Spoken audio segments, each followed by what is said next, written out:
Alleged CEO killer Luigi Mangione is accused of inspiring wannabe assassins, and for that, the U.S. government says he deserves to die. I'm Elizabeth Vargas, and America's News starts right now.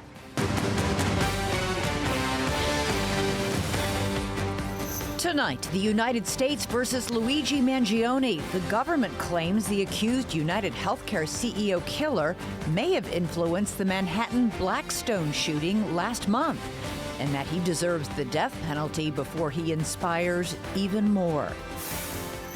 Then, why was Emmanuel Haro's father free at the time of the baby's disappearance? We'll speak to the former assistant district attorney about who she thinks is at fault. And later, part 2 of our NewsNation exclusive investigation into the dangerous chemicals that the Army sprayed on a neighborhood in St. Louis during the Cold War. Why one researcher we spoke to thinks the spray was radioactive. Hello, everybody. Happy Friday. We begin tonight with the people versus Luigi Mangione, the suspected killer of the United Healthcare CEO, Brian Thompson. In a new filing, federal prosecutors argue that Mangione sought to inspire others to kill and should face the death penalty because of it. The 27-year-old from Maryland is accused of gunning down the health insurance executive on a Manhattan sidewalk in December. Mangione has developed quite a following since his arrest. His legal defense fund has $1.2 million in donations, a lot of money for a man whose family is extremely wealthy. Prosecutors maintain that Mangione deserves the death penalty, at least partially because he is so influential. They specifically refer to last month's shooting that killed 4 people at a Manhattan office building housing the NFL headquarters. The shooter left a note blaming the Football League for causing traumatic brain injuries, reminiscent of the deny, depose, defend messages written on the bullets used to kill Brian Thompson. Investigators also found notebooks of Mangione's where he wrote, quote, "The target is insurance." All right, joining us now is Joe Cardinale, retired NYPD Lieutenant Commander, and Matt Murphy, former homicide prosecutor. Great to have both of you. Matt, I'm going to start with you. Prosecutors here are arguing that Mangione poses a continuing danger because he seeks to influence others. What do you make of that argument? Well, they're exactly right, Elizabeth. I mean, based on the evidence that we've seen so far in this case, he wanted to normalize violence in political discourse, and we have a word for that. It's called terrorism. It is literally the textbook definition of what terrorism is. And I got to say, you know, in this country, when we see people coming out of the woodwork, kind of almost for the entertainment, this feigned outrage and insurance, and he's cute, and let's jump on that. Those people are condoning murder. And this man had a family, the victim in that case, just like all of the victims in the Manhattan shooting, which is not far from my apartment. This is awful stuff. And we have over 300 million people in this country. We have way more than 300 million guns. And when people do that, they are lionizing this kind of behavior. And there's a ton of mentally ill folks out there who take up the banner, and they can be heroes for a second. And it is, look, I will debate any of these people anytime, anywhere, regarding whether murder is acceptable as a form of political discourse. It has never been, and it never will be. And it is outrageous. The government doesn't have to prove that in any way, that it influenced this, but this is what he wanted. And people coming forward in support of whatever the cause is, that is the exact purpose of terrorism, and I'm glad the feds announced that they're seeking the death penalty. Joe, as a detective, as a police officer, as a commander in the NYPD, a former of all those because you're now retired, but what do you think police are seeing? I mean, obviously, you just have to go online to see the lionization of Luigi Mangione, the fangirling going on from many, many, many people. What's the concern from police that people are going to be inspired to do something violent and dangerous? Well, you have to look at it. It's not just him. It's everybody out there today. It's all the shootings we see. They're sensationalized. They're put out there. There are copycats, and there should be consequences for this. This man is not a hero. He's an absolute zero. That GoFundMe page should go to the CEO's family, not him. He doesn't need it. He has enough money. When you raise money, when you have a defense attorney that's provided for you, it's because you can't afford a defense attorney. His family can afford it. So the fact that they're out there and the girls are wooing over him and everything, it shows you the sad state of affairs in America when somebody idolizes a piece of dirt like this. And it's sickening to the point that people do idolize him. Women want to marry him. They want to meet him. They want to do everything. And it's put out there on the internet. It should be shut down immediately. There should be a court order stopping this to stop the copycats and stop sensationalizing this idiot. Yeah, man, I'm struck by the fact that prosecutors say that Mangione has, quote, openly cultivated supporters by setting up a website, by directly addressing his supporters on that website, even cataloging all the letters of support he's gotten. Why is he allowed to do that? I have no idea, Elizabeth. And that's something that this federal judge, I mean, maybe that it's in the state system right now and Alvin Bragg isn't putting a stop to it. Remember, we have two separate prosecutions here. We have the federal and the state. But I couldn't agree more. And look, I hope that money, I hope the family, some plaintiff's lawyer sues on behalf of the family and attempts to recover some of that. I could not agree more. This is outrageous. It's shameful behavior. And I guarantee you, Elizabeth, I walked 100 murder scenes. I'm sure the retired detective has walked a lot more than me. When you deal with the families of somebody who has been murdered, the apoplectic, never-ending grief of those poor people is real. It is visceral. It is multi-generational. The ripple effect of that, so that guy can have smug looks like we're looking there on the screen, so he could be a hero on the internet, and all these morons coming out of the woodwork trying to support him are pathetic. And I hope that the feds keep rolling with the death penalty, and I hope he is sentenced to death. Joe, in the case of Shane Tamura, who was the gunman in the Blackstone shooting case, it was striking that, he went in, tried to get onto the floor where the NFL is headquartered and could not, ended up going onto other floors and killing, innocent people, obviously. And yet, again, we saw that same victim blaming online. With people saying, a woman who was a banker might have deserved what she got, or she was, somehow predatory in culture and society, which is crazy. But I ask you, have we seen this before, where we've seen this sort of, is it a product of social media that people are doing things like this and jumping on bandwagons like this? It definitely is social media, because let's go way back when and talk about Charles Manson, the cult following he had.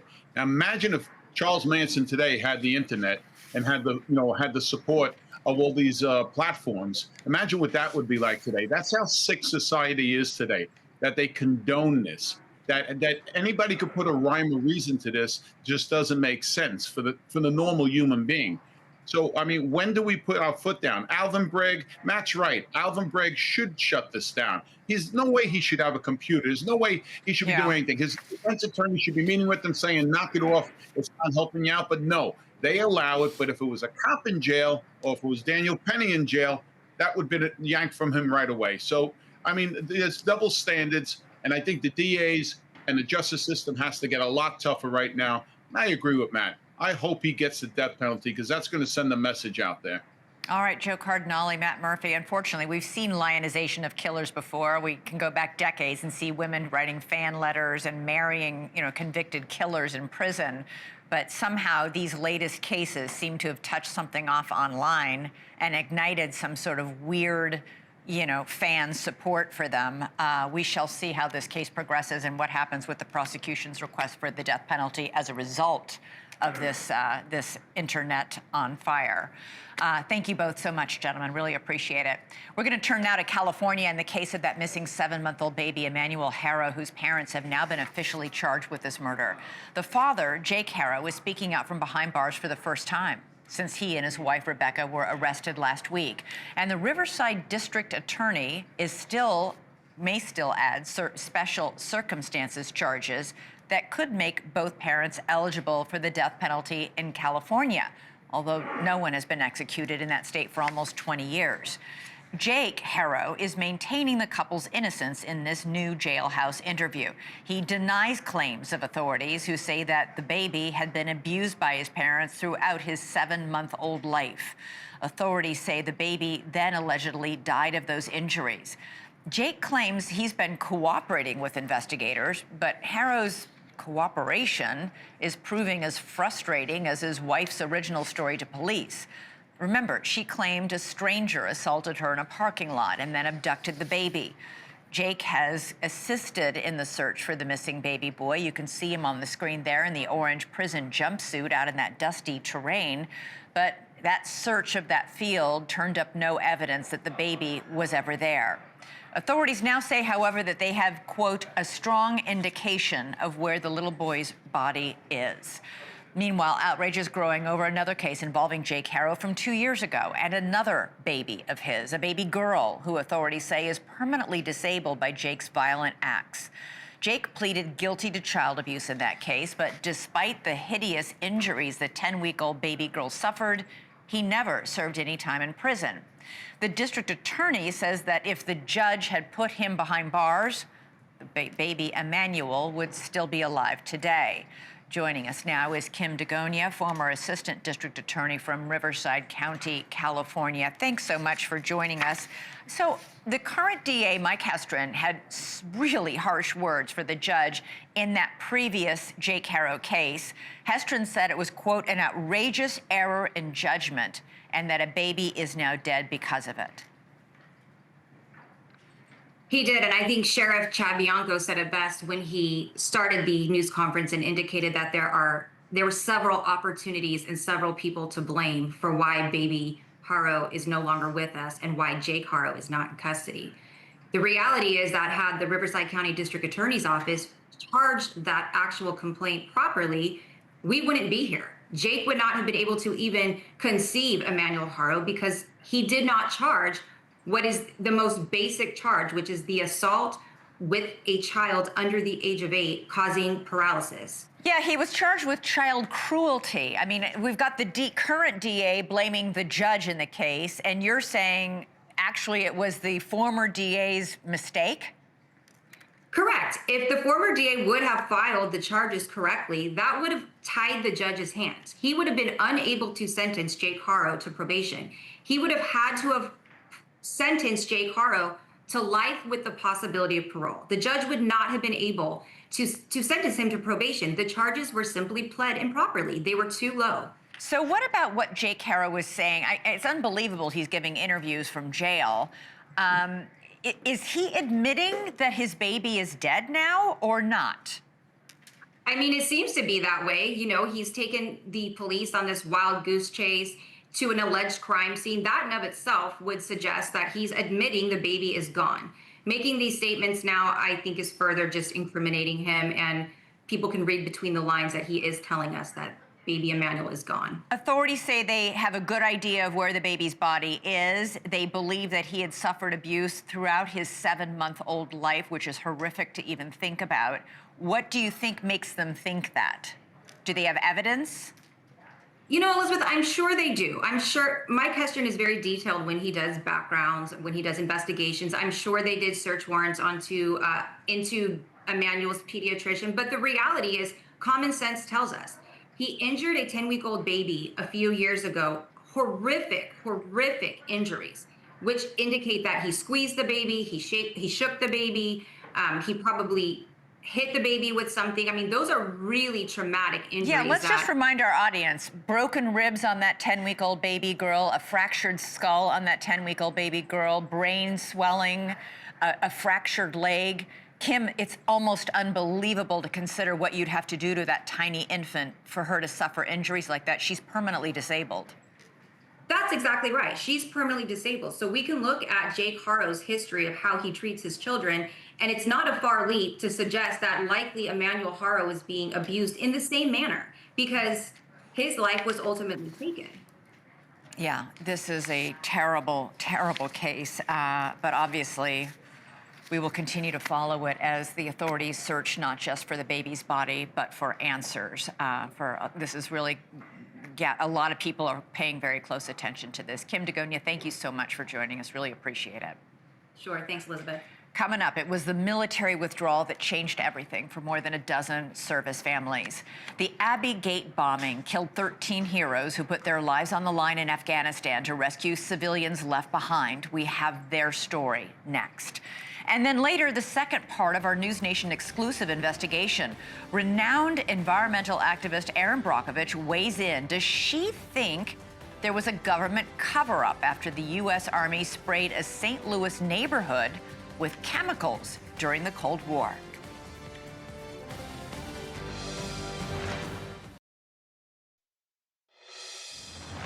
Tomorrow marks the 4-year anniversary of the American withdrawal from Afghanistan, which some analysts say is the most disgraceful military withdrawal since the fall of Saigon. That debacle and the images that accompanied it were a blow to America's global standing and a scar on the Biden administration. Biden's presidency never fully recovered. But the Afghanistan withdrawal was about more than its momentous military and political repercussions. History unfolds on a personal scale, too.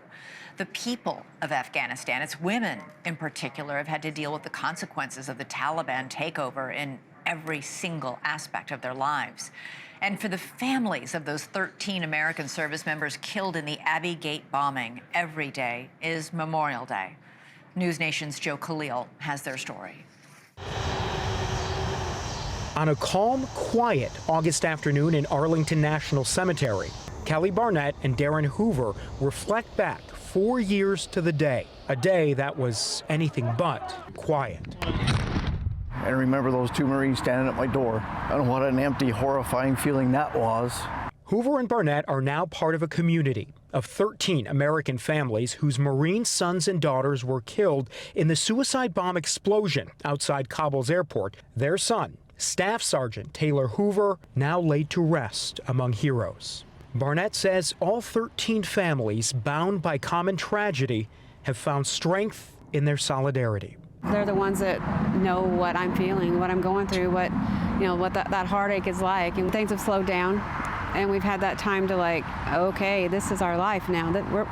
I have to process this. And while they and the 12 other American families adjust to life without their heroes, there are countless others whose lives were profoundly and permanently changed that fateful week. All the female, all the male, all of them ran away from the office to home. And it was a terrible day. Fazila, whom will only identify by her first name, says the Taliban takeover totally upended her life. Women were banned from school, work, all dreams and goals deferred. When you don't have job, don't have school, don't have university, what you do? The life stuck and get depression. She says she was lucky. Her job working alongside USAID earned her a special immigrant visa, an SIV, to the U.S. For Fazila, it's not entirely a happy ending, though. Her mother and siblings didn't make it out. They are worried about me, actually, and I worried about them because I was alone here. Fazila worries for her country's people, most of all, for its young girls. I'm so sad for them, because I knew how the Afghan women are strong and have ambition. Do you have any hope Afghanistan can change? No, I don't have hope.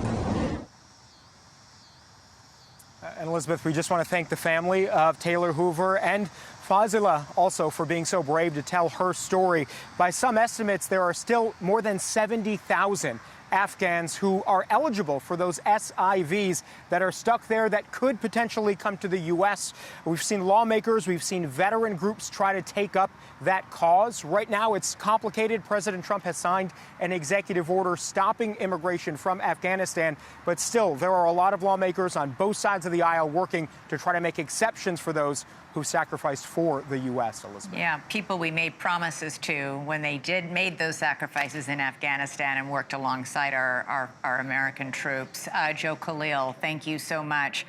As American troops were pulling out of Afghanistan, many American civilians were among the crowds rushing in.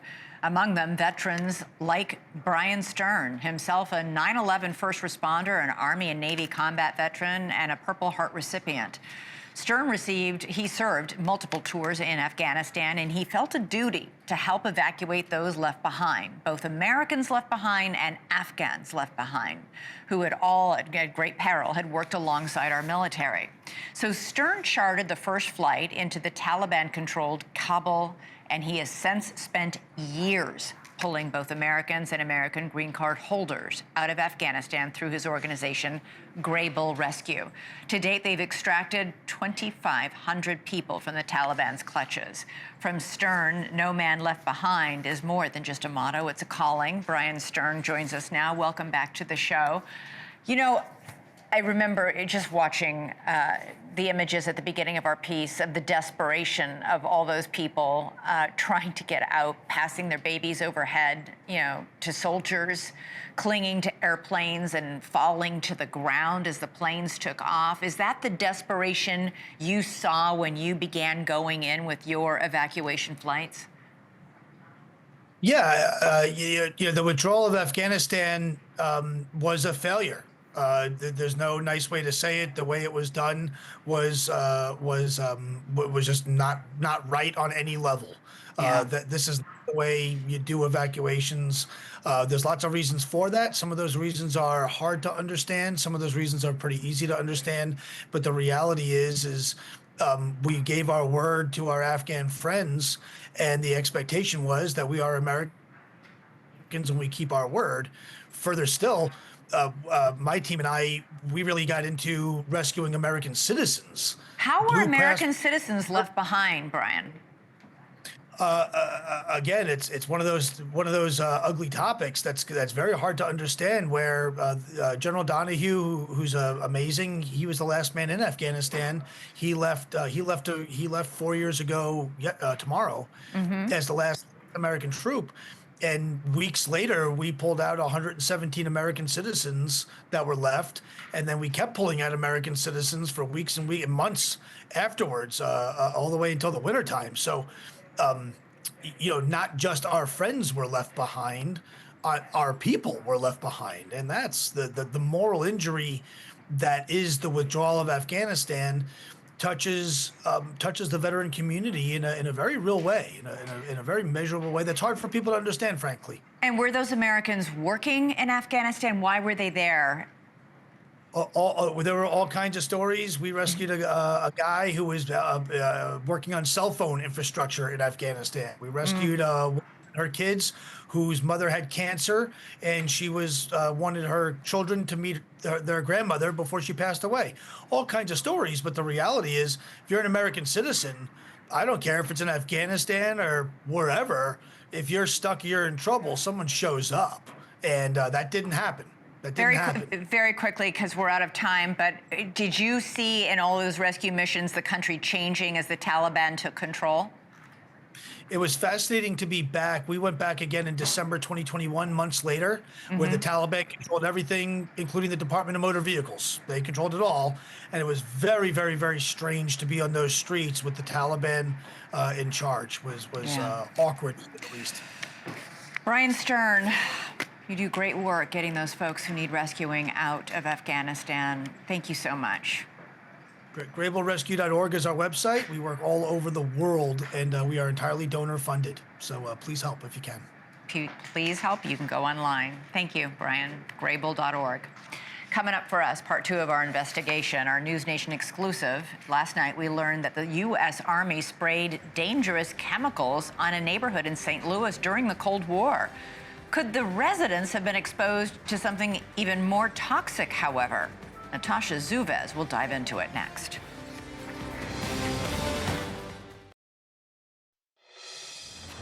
In part 1 of our NewsNation investigation last night, we uncovered a mysterious fog that once drifted through a St. Louis neighborhood, one that residents still remember decades later. It made some of us have headaches, nausea, dizziness. They didn't ask for our permission. We didn't ask for them to spray us. My government used me like I was a guinea pig. They're waiting us out. They're waiting on all of us to die. The government admits it sprayed a chemical that contained cadmium, a known carcinogen. Critics say without warning and without consent. They sprayed it on a neighborhood of more than 10,000 people, but now years later, residents are getting sick, some with rare forms of cancer, and they're asking what else might be hidden from them. Specifically, what else could have been in that spray? NewsNation's Natasha Zouves picks up the investigation from here. We're on our way to meet with a researcher right now who has dedicated her career, decades, to declassifying documents and trying to figure out what exactly happened here in the city of St. Louis and what exactly was in that spray. Across the country, the government conducted secret Cold War experiments in plain sight. It was so secretive that we're really just now sort of digging out from underneath this to try to understand the scale of it. And Dr. Lisa Martino-Taylor helped uncover many of them. We know that they were giving radioactive cocktails to pregnant women. We know that they were feeding radioactive oatmeal to children in state schools. They've admitted to those things, and they won't release the material related to St. Louis. It's true. American children in state-run institutions like the Fernald School were fed radioactive oatmeal as part of studies by MIT sponsored by the Atomic Energy Commission. You can see some of the documents Dr. Martino-Taylor worked to gather and declassify on MIT letterhead describing experiments on human subjects. The children, some of them orphans, were told they'd be joining a science club. They were promised a quart of milk a day, a trip to a baseball game, to the beach. A copy of the 1994 congressional hearing shows those children, now grown, describing being told the oatmeal was just vitamins and recalling the health problems that followed: lumps on my arms, my stomach. Pregnant women were also unknowingly given radioactive iron at top hospitals in Tennessee and California to study how radiation crossed the placenta, some later reporting miscarriages, illness, or birth defects. A class action lawsuit resulted in a settlement in the 90s. Do you believe the U.S. government sprayed some kind of radioactive material on the residents of St. Louis? I believe that they did. There's so much contextual evidence that points that way, and I spent years looking at this. She says her research reveals the men who designed and oversaw the St. Louis experiments were some of the top experts in radioactive weapons. We know that the people who designed the study, who oversaw the study, these were all the radiological weapons experts who were looking at open-air radiological weapons. One of them, Brigadier General William Creasy, was head of the Army Chemical Corps, the very branch leading America's secret radiological weapons program during the Cold War. He brought in a scientist named Philip Layton, who was the Army's leading authority on using radioactive particles in aerosol form, fog-like clouds designed to drift over enemy terrain. So the very man who designed this spraying experiment in St. Louis was an expert in using radioactive fog against the enemy. Yes, he was the expert. Then she says there's the timing. They were looking for a city to test their offensive weapons program. They wanted to do it. They expressed this in documents. St. Louis was their chosen city. That was their analog city to Moscow. And they wanted to do this in 1953. And they showed up in 1953 in St. Louis. But there's one document Dr. Martino-Taylor has never been able to unearth. It's still classified. The Joint Quarterly Reports detail the spraying experiments, all written by Layton himself. The last one is missing. It's called Joint Quarterly Report 5, and we tried to get it. Our team filed a Freedom of Information Act request on May 5th of 2025. By law, the government must respond to a FOIA within 20 working days. But it's been more than 3 months with multiple follow-ups. Nothing. The silence is what's called a constructive denial, and renowned activist Erin Brockovich says it reminds her of cases where the truth was hidden. So, Erin, what is your reaction to this NewsNation investigation? Did this shock even you? Absolutely. I think my comment was, are we WTF the kidding me? I mean, what the hell? It's awful. I mean, the biggest thing, and I've learned in 30 years, is it's always the cover-up that enrages people, that hurts people. And I've learned that communities can handle the truth What they don't handle and where they'll tip a scale is the lie.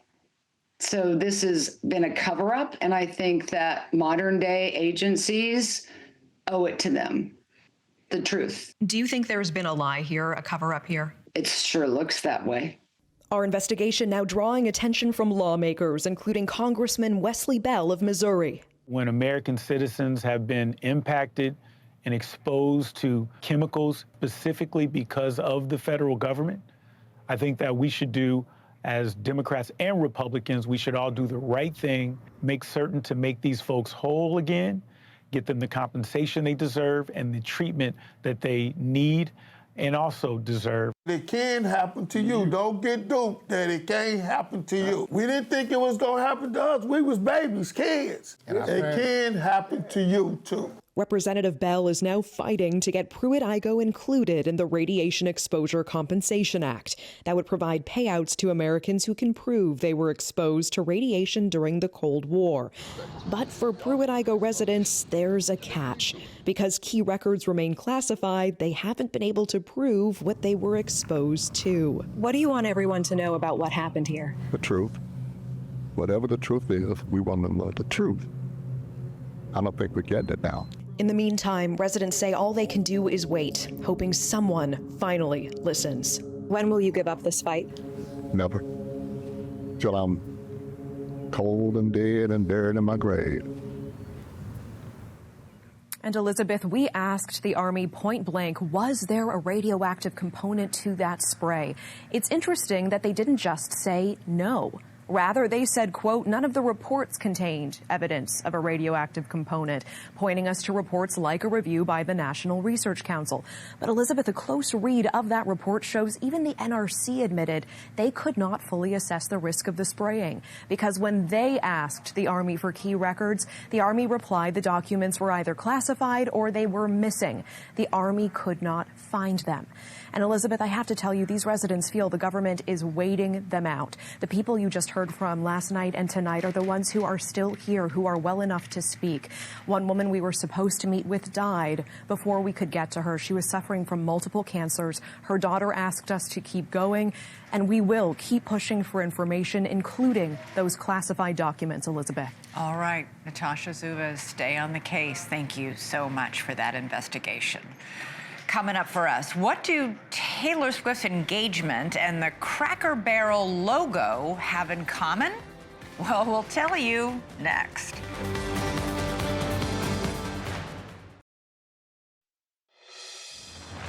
All right, it's time now for our weekly look at the most buzzworthy action in the prediction markets and what the vaunted wisdom of the crowd is foretelling about what might be just around the corner. Do these traders know something the pundits and the pollsters do not? Well, in recent years, the answer to that question has been a resounding yes. Our Hannah Doba is following the smart money.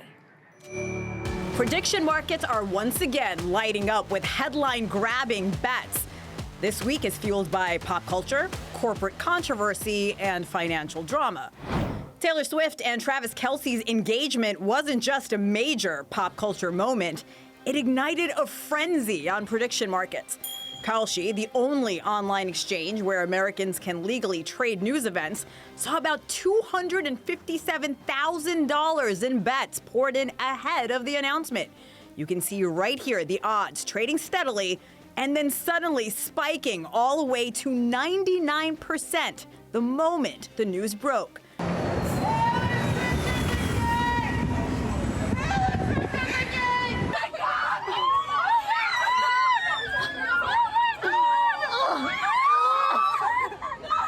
One bettor staked 6 figures on yes, turning it into a huge profit when the market shot from about 60 cents to a full $1.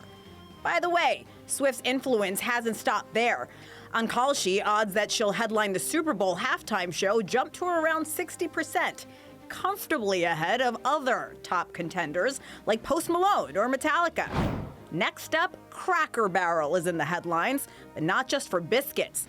All right, breaking news. Cracker Barrel is doing a 180 and going back to its original logo, featuring old-timer Uncle Herschel sitting next to a barrel. After a controversial rebranding sparked backlash and a stock slide, the company reversed course. But calls for CEO Julie Fells-Messino's departure keep mounting. On Kalshi, the market for whether Messino would be out as CEO before January is one, if the hottest, with roughly 23% implied odds based on nearly 12,000 trades in 24 hours alone. Finally, let's head to Washington. Donald Trump's recent attempt to remove Fed Governor Lisa Cook is facing legal hurdles. We need people that are 100% above board. Odds of her stepping down spiked sharply right after Donald Trump's announcement she would be leaving. But when Cook publicly said she had no plans to resign, those odds plunged back down. Kalshi shows about a 36% chance that Cook exits her role before January 2026 based on heavy trading. Bye. All right, that's our Hannah Doba reporting on the Smart Money. We're joined now by the Kalshi founder and CEO, Tarek Mansour. Great to have you here. So let's start with this engagement news, because it was so crazy. People went absolutely bananas with Travis Kelce and Taylor Swift. Are they betting yet on a wedding date? Are they betting yet on how long before there's a baby? Well, I mean, as you know, so Kalshi is the marketplace, the prediction market where you can trade on anything. And the core idea is, instead of letting people trade on boring things that they don't understand, like stocks, you can trade on anything that happens in day-to-day life, like people did with, Trump v. Harris, and now obviously the Kelce Taylor Swift engagement. Well, the next set of trades, will they get married this year? And it's the 7% chance. Hundreds of thousands of dollars, 7% chance, yes. And people are making hundreds of thousands of dollars on these types of trades, so it's been pretty amazing. Why are these so accurate? I mean, that's what I'm so fascinated by. This isn't just people betting on when Travis and Taylor are going to tie the knot. These are actually pretty accurate predictors. Yes, absolutely. I mean, this is not a betting, like a sports book or a betting shop. This is the core difference. This behaves more like the New York Stock Exchange. It's like a stock market. So people are trading against each other. And so people are buying and selling from each other. And so there's this kind of idea of a wisdom of the crowds where people have skin in the game. And as you average out all their opinions, where they have real money on the line, it ends up being more accurate than pollsters or anywhere else. And we've seen this, sorry, go ahead. Go ahead. I was going to say, we've also seen this in, kind of our entry to sports markets, for example, football season coming, where, because Kalshi is an exchange, not a book, we've seen our market share increase exponentially over the last few months. It's been people, instead of going to sports betting sites, are coming to Kalshi to lay bets on college football games, which start tomorrow? Yes, correct. I mean, it's because, again, you're not playing against the house who gets to kind of choose the lines and, tilt the balance against you. It's just a free market where people get fair prices. They can cash out at any time. You never get banned or limited if you win too much because you're not trading against a book. And you're legal in all 50 states. So let me ask you about I'm fascinated also by the trading on the fates and fortunes of CEOs and major government figures. There's a big line and a lot of activity on Kalshi this week about the CEO of Cracker Barrel and whether or not she's going to last. We saw it with the CEO of the astronomy company after the Kiss Cam debacle at the Coldplay concert. And we're seeing this right now with the big battle on the Fed right now with Lisa Cook. I mean, these markets are very popular. People really care about people getting announced or nominated to positions or resign or fired from positions. And obviously the Kiss Cam, the Coldplay Kiss Cam, the CEO of Astronomer, I mean, that was a huge, huge trade. I mean, we saw millions of dollars traded in 24 hours when that happened. Wow. And it was an extremely viral market, and people made hundreds of thousands of dollars. But this is really about like this kind of broader trend of people using Kalshi markets to engage with cultural moments and being able to profit off of them. And we've seen it with these types of markets, but also the Pope, who's going to be the next Pope, any political events, obviously Lisa Cook, and a variety of other kind of like, let's call them political or human-related markets. All right. Fascinating. Tarek Mansour, founder and CEO of Kalshi. Thanks so much for coming on with us tonight to break down the smart money. Really appreciate it. Thanks for having me. All right, coming up for us today, as we said, marks 20 years since Hurricane Katrina devastated New Orleans and shocked the nation. Tonight, NewsNation is taking a look at whether the lessons learned are enough to prevent another tragedy like Katrina from happening again. The tragedy, of course, and our reaction to it. We'll preview the Hurricane Katrina tapes next.